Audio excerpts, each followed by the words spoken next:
Hello. Ay, madilim. Ganyan na lang.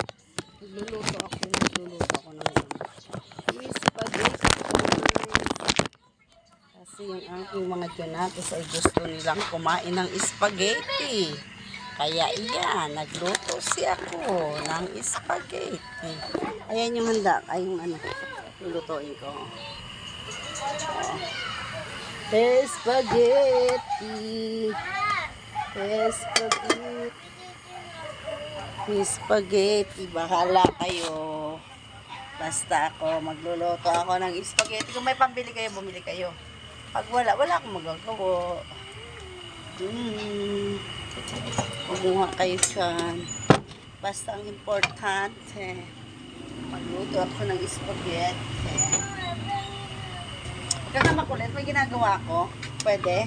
Pwede? Your bad ka talaga. Nag-aasal ka ng di maganda. Sinasabi ko sa'yo. Magluluto muna.